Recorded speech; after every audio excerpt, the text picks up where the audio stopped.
Hey, hello, folks.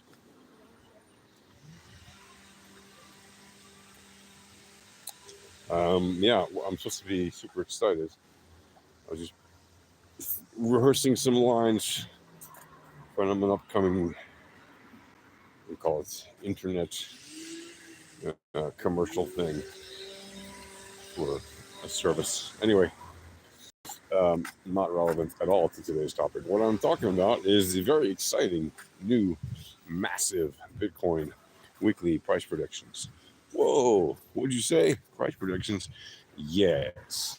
Um, as you know, I trade low time frame, volatility, entropy, probability, and statistics, also known as the VEPS, VEPS, and that means that I don't give price predictions. So if you're looking for that, you can just click away right now. But if you want probabilities, if you actually want to know what the probability is of the asset going to certain targets to the upside or the downside or sideways, well, then you've turned into the right place because that I will give you. Okay.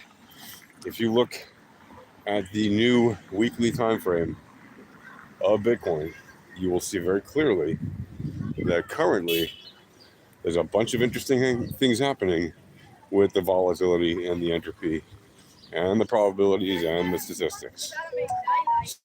To start with, okay, look at the volatility, right? Look at the AVR reads, look at the variance. You'll see very clearly at the very beginning of the new weekly candle, which of course can change based on what's happening on the lower time frames, affecting it, etc. But at the very beginning of the new weekly candle, it looked like the week was set to go down a little. Okay, this new week is set to go down a little. Does it mean it has to? No, it doesn't. Like, for example, lower time frames can affect higher time frames. Well, that happens all the time, right? We see lower times affecting higher time frames regularly. That's why we monitor lower time frames, right? On any trade that we take. If I'm trading the 15 minute, of course I'm going to look at the 9 minute, the 6 minute, the 3 minute, right? Even the 1 minute to see how those things percolating on low time frames are impacting the things on the higher time frame. So we are seeing that the week currently, at least the last I looked, about an hour ago, which is, I looked at the beginning of the new week and about 4 hours into it, and it looked like it was still set to go down. Never mind, yes, it temporarily, the price has gone down. That doesn't mean that the price can't go up and down and up and down and up and down a number of times this week, and we could still end up towards the downside.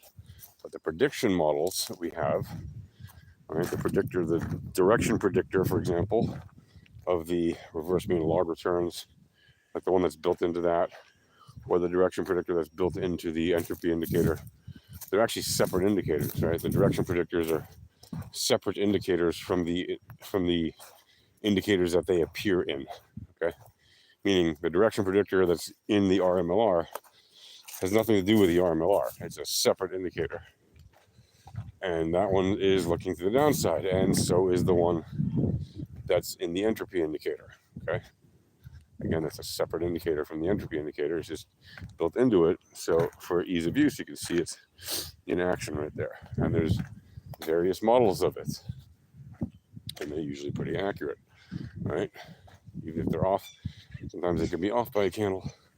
Eventually, the asset will do what the direction predictor is saying. It's extremely accurate, especially if you're using on low time frames where you get a lot of occurrences of opportunity throughout the day.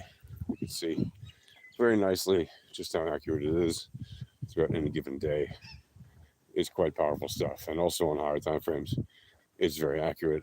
Again, like I said, even if it lags, not lags, even if the price action lags, because that's what price action does. The price action lags, and you know, does something different for a candle or two, and then falls in line.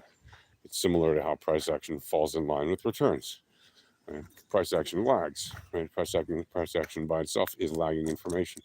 Price action by itself is just following what the returns are doing most of the time. So similarly with the direction predictor, which is built a little differently, and it works amazingly well. So you can see with the volatility that currently, like I said, the price action is looking like it's going to go down overall for the week. However, there are indications suggesting that it will change at some point, possibly even this week, and head a little bit to the upside after a significant enough dip. It will find some nice buy pressure, and that buy pressure will begin to percolate it towards the upside. Now, I wouldn't lose sleep over that, to be honest, because it could still be some more weeks until we see that happen. But there is a possibility that, and it's a realistic probability, certainly within one normal distribution, that we will see some movements, at least a little bit, to the upside this week. Now, why do I say that? Well, if you look on lower time frames, you can see that certain things are happening, resetting of entropy, resetting of volatility, that may in fact start turning things around. But I'd like to make sure you understand, even if it does begin to move towards the upside, there are things even on the weekly time frame that are set to limit the speed of the run up over the coming weeks, so that it won't necessarily blast into the 6-digit stratosphere even this October. It might take till December, January, February, March. Might not happen at all. Why do I say that? Well, there is a third standard deviation to the upside of the 1110 RMLR, which is currently below and well below the 3012 RMLR. What does that mean? That means that in order to complete the mean reversion to the 3012 RMLR, which it is in process of doing, right? If you have the RMLR, that RMLR on a look back of 12, it is in that third standard deviation of the up band to the upside of the 1110 RMLR is in between where the asset currently is and the 3012 RMLR itself. And why does that matter? Well, it matters because it means that in order to complete that mean reversion, the asset would have to run through that third standard deviation band to the upside quite significantly, which isn't to say that it can't. It certainly can. I mean, look at where the asset is right now in relation to the 3012 RMLR and its bands. It is well below the third standard deviation band now, multiple weeks running, which is fine. Sorry, it's well below the third standard deviation band to the downside of the 3012 RMLR. What does that mean? Well, it means it has quite a ways to go, and it is performing a significant outlier at the moment. Right, there's a significant outlier on the 3012 RMLR. To be honest, that's not a surprise. Given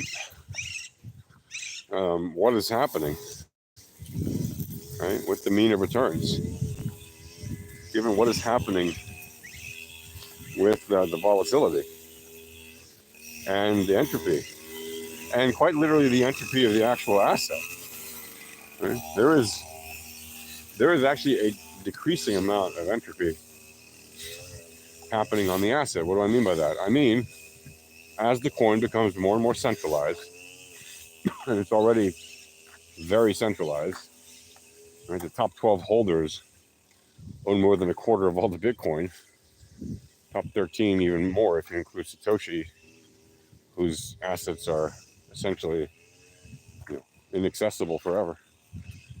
They own more than like 30% or 28, 30%, whatever it is, of all the Bitcoin. Just 12 holders.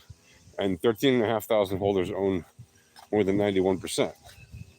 15,500 out of a couple 100 million people that have, theoretically, that have a wallet with some Bitcoin in it.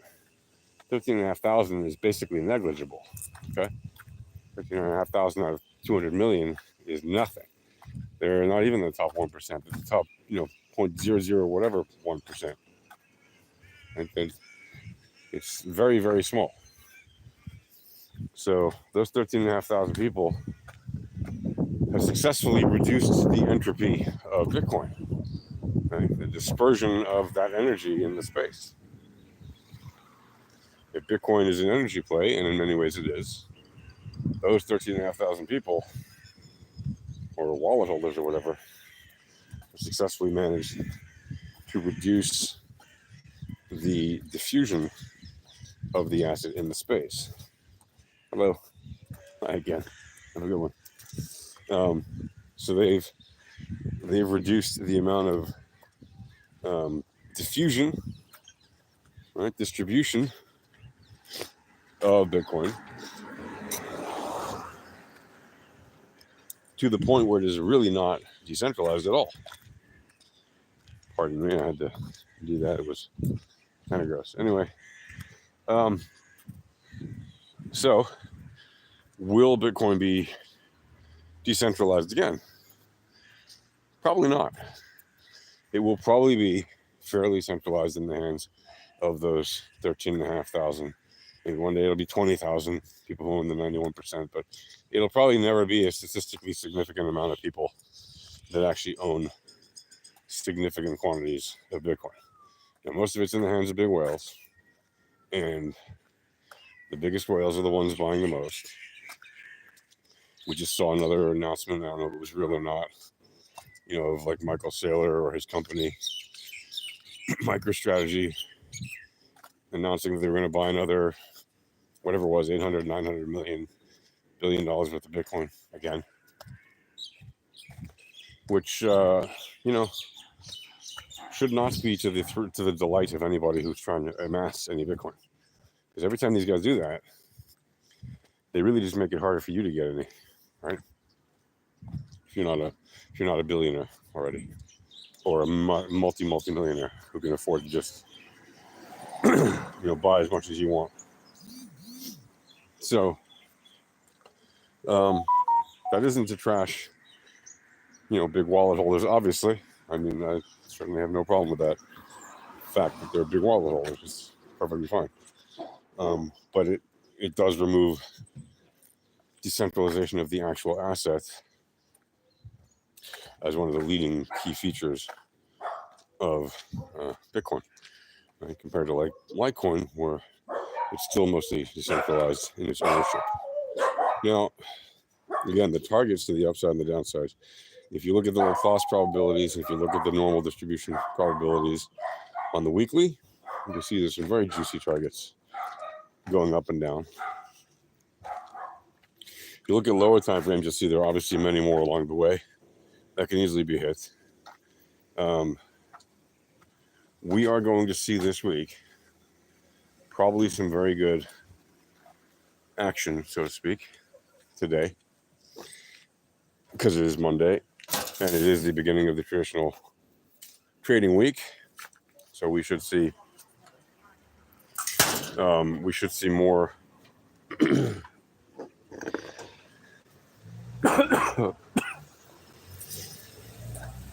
more interesting trading happening than we've seen over the past couple of days. Although the past couple of days it was perfectly fine if you know how to scalp low time frames over the weekend, and it offered plenty of ample occurrences of opportunity for people who knew how to take advantage of that by shorting. And that's going to do it for now, folks. Happy trading. See you guys later.